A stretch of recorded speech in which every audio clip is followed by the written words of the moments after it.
sur Radio. Nous sommes Léane et Tonglam pour vous présenter notre nouvelle émission. Voici le programme. Tout d'abord, notre rubrique Société. Vous allez écouter les élèves de PSB, MSB et PSMSC nous raconter leur expérience de la semaine du goût. Puis, dans la rubrique Loco Planète, vous allez entendre les élèves de CMAC nous parler de la semaine européenne zéro déchet. Ensuite, on vous présente la rubrique Culture. Louise et Naël, nos collègues de CE2B, ont interviewé Stéphanie Lanzac et François Leroy, les créateurs du film d'animation franco-vietnamien Bonsoir Monsieur Chou. Enfin, dans notre rubrique Sport, vous pourrez entendre Anaïs, une des organisatrices de l'événement sportif et solidaire Iceland Run, répondre aux questions de Nati, une ancienne journaliste de radio et maintenant en CM1D. Vous pourrez également écouter des élèves de CE1A nous expliquer ce qui se passe dans leur classe.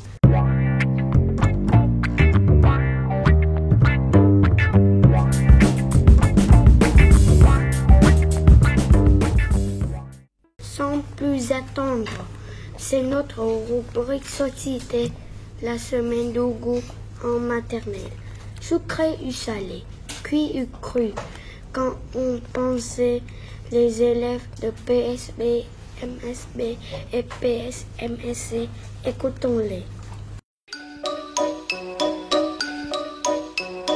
Mardi, mercredi, jeudi, vendredi, samedi, dimanche. C'est la semaine de debout. Quand l'appétit va, tout va. Quand l'appétit va, tout va. Vidons les futailles, à nous la répaille. Quand l'appétit va, tout va. Il y a des bandanes. Il y a des gazons. Il y a des catahons. Il y a des chips. Ananas jaune. Le fromage blanc. Savais-tu que la patate douce était parfois appelée patate sucrée à cause de son goût sucré? Ah bon? Trop chouette! Et hop là! Mais non, ça ne veut pas dire qu'elle peut remplacer le sucre. Ah, bah c'est malin mon café! Il y a des gâteaux, carrés, des fromages des salés, chocolat et chocolat, le chips sont salés, les bananes sont sucrées, les raisins sont sucrés, les biscuits sucrés. Sa façon, non merci. C'est bon le bouquet de carottes. C'est de belle couleur. Tomate et la rouge. C'est le purée de banane. C'est bon. C'est bon. Encore. C'est pas de terre. C'est bon. C'est le purée. C'est purée. Les pommes de terre. Qui m'a pris ma cuillère? C'est bon. Les pommes de terre. Non, pomme. La pomme. C'est bon. Bouquet de pommes. C'est bon le pomme. C'est pas bon. C'est bon. Miam miam. Moi, je préfère les spaghettis. Waouh! Il est super fort. C'est le meilleur. Vive le maïs! Il y a deux grandes variétés de maïs. Le maïs grain avec lequel on peut faire du popcorn, de la semoule et de la farine, et le maïs doux qu'on consomme en salade ou épi à croquer. Il en existe aussi de plusieurs couleurs, bleu, rouge et même violet. Et c'est ainsi que l'on fait les arcs-en-ciel.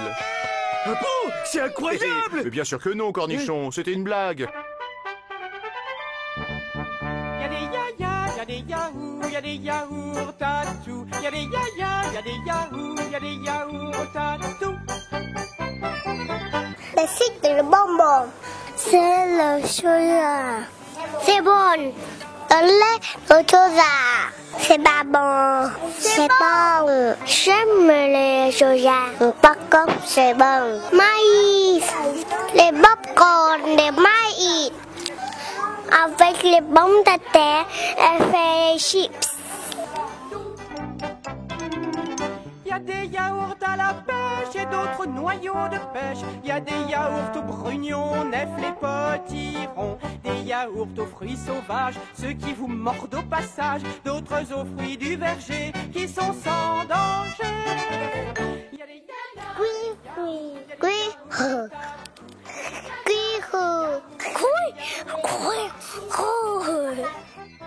J'ai la bombe le cul. J'ai la bombe cuit. La bombe, c'est bon. Le carotte, c'est bon. La nana cuit, c'est bon. Agricot, vert. Carotte. Carotte. Pas bon, pas bon.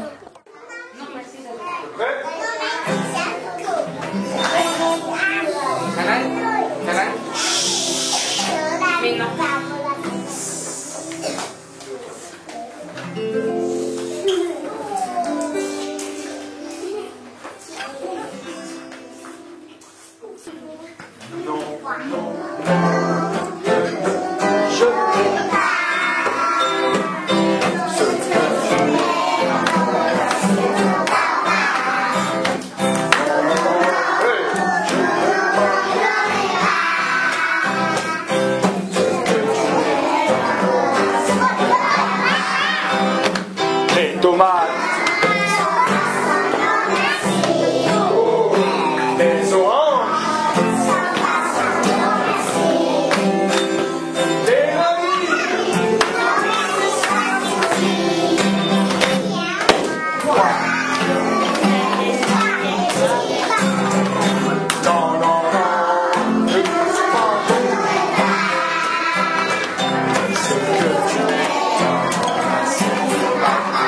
les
La rubrique société est maintenant terminée.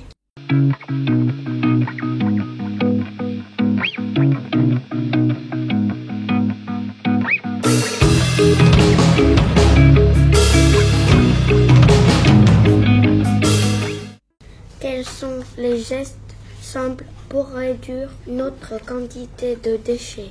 Écoutons les explications des élèves de CMC. Du 21 au 29 novembre a eu lieu la semaine européenne de réduction des déchets. Nous nous sommes rendus dans la classe des CMC du lycée français Alexandre Lucien de Hanoï pour savoir ce que le maître et les élèves de cette classe ont fait pour participer à cet événement. Mes camarades journalistes qui ont participé à ce reportage sont Nyatmi, Javi, Louis, Amin, Zioai, Nisai, Jola. Et je suis Minchet. Les élèves interrogés ont pour prénom Milo, Wing-An, Yuline, André, Eloane, Novak, Chloé, Duan, Zoé, Lady, Baoling, Max, Tumin. Ziepan. Bonjour.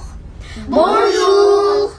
Comment avez-vous commencé à parler en classe de la semaine européenne de réduction des déchets?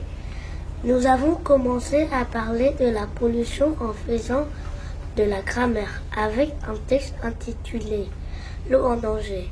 C'est un texte qui explique pourquoi il ne faut pas gaspiller l'eau. Nous avons appris que si on ferme le robinet pendant qu'on se brosse les dents, on peut économiser 15 litres d'eau par jour. Qu'avez-vous fait après cette introduction consacrée au problème de l'eau? Nous avons parlé des déchets qui polluent les océans. Les déchets qui sont jetés n'importe où finissent leur voyage dans les océans. Ils se changent en tout petits morceaux. Les poissons les mangent, ce qui les rend malades. Et puis nous mangeons les poissons et nous tombons malades à notre tour. Et l'eau de la mer est elle-même polluée. Si je comprends bien, les déchets sont un problème pour les océans, et donc pour nous tous, les hommes, les femmes et les enfants. Que faut-il faire? Il faut arrêter de jeter des déchets n'importe où et les mettre dans les poubelles. Et puis, il faut essayer de limiter les déchets. Il faut en avoir moins. Quels sont les déchets qui posent le plus gros problème et pourquoi? Le plastique, car il ne disparaît pas dans la nature. Il peut durer très longtemps. Il pollue les océans comme mon camarade l'a dit. Les déchets qui contiennent des produits chimiques sont aussi un gros problème car ils polluent les sols et à cause de ça, les plantes ne peuvent plus pousser. Avez-vous un projet de classe pour prendre conscience du problème des déchets? Oui, chaque élève avait une semaine pour collecter 3 déchets qu'il voulait mettre à la poubelle. Ensuite, en classe, chaque déchet a été présenté et commenté. C'est quoi? À quoi ça sert? Nous avons compris que les déchets que nous jetons sont des choses qui ne nous servent plus, soit parce qu'elles sont cassées, soit parce qu'elles servaient à contenir quelque chose comme un tube de dentifrice ou une boîte pour le thé. On s'est dit que pour avoir moins de déchets, on pourrait apprendre à réparer ce qui est cassé et utiliser moins d'emballage. On peut aussi utiliser les déchets pour faire de nouvelles choses avec. Avec tous les objets, nous allons faire des sculptures en art visuel par exemple. Une exposition s'est tenue dans l'enceinte du lycée. Y avez-vous été? Oui, nous y sommes allés, avec toute la classe. Qu'avez-vous vu et qu'en retenez-vous? Il y avait des modes d'emploi pour utiliser des déchets plutôt que les jeter. Par exemple, on a vu comment fabriquer une éponge avec une vieille chaussette. On a vu aussi qu'on peut utiliser autre chose que du plastique, comme du bois pour faire des brosses à dents.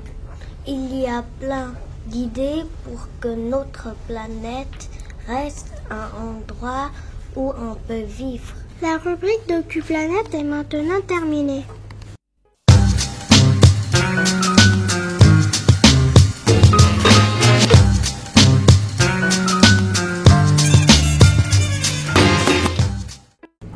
La rubrique culture, comment Stéphanie Lanzac et François Leroy ont-ils créé le court-métrage d'animation?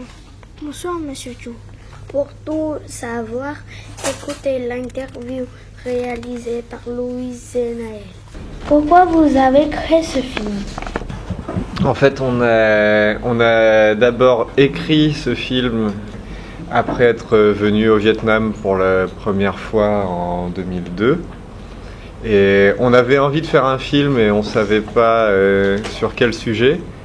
Et comme le Vietnam nous a beaucoup plu, on s'est dit qu'on allait faire un film sur le Vietnam pour pouvoir partager nos impressions avec les gens partout dans le monde et leur montrer le film et le Vietnam comme nous, on le ressentait.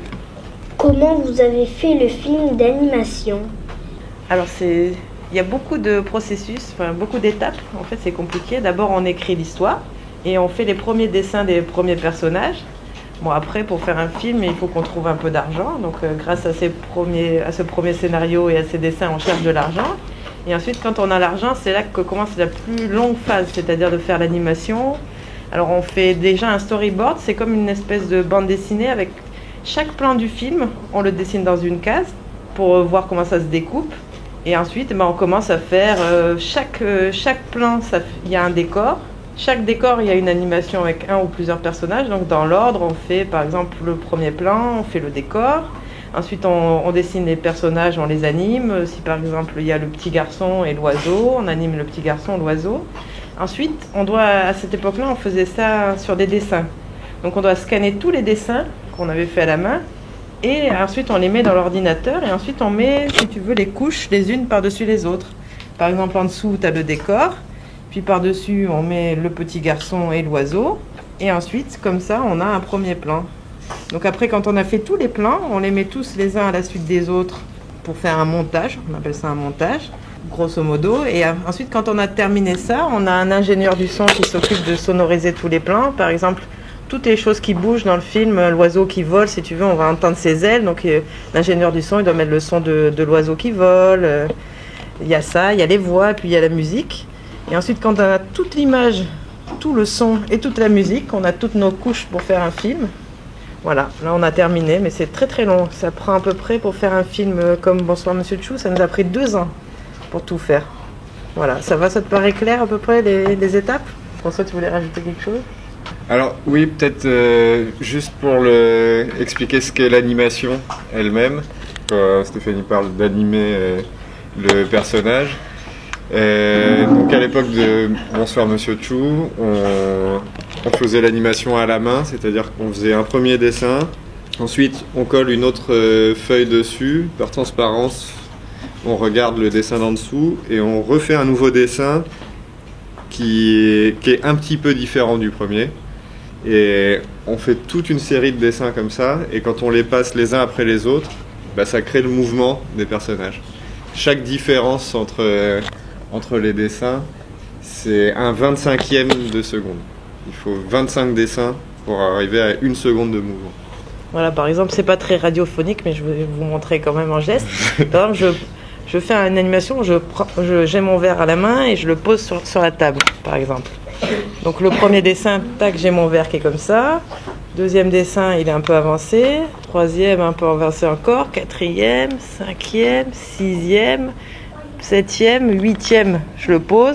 Et après, 9e, 10e, si j'enlève ma main. Donc tu vois, à chaque fois qu'on avance un tout petit peu, on doit refaire tout le dessin. C'est pour ça que c'est très très long. Est-ce que vous avez inventé l'histoire?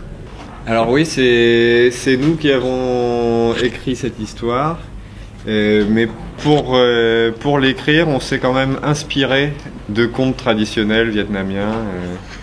Et pour essayer de voir de quelle façon les histoires étaient racontées au Vietnam, parce que c'est pas forcément la même façon de raconter qu'en France ou dans d'autres pays.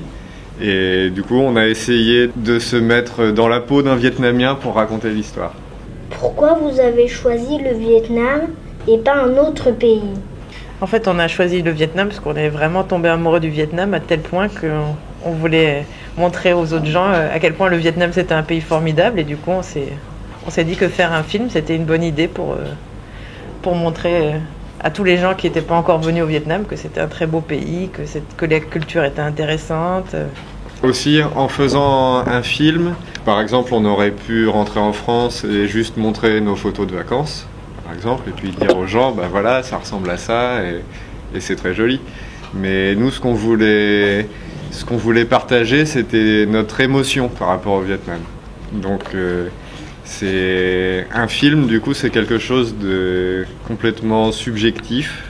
Là, c'est pas du documentaire, c'est vraiment inventé pour que ça corresponde mieux à comment nous, on a ressenti les choses. Cette rubrique est maintenant finie.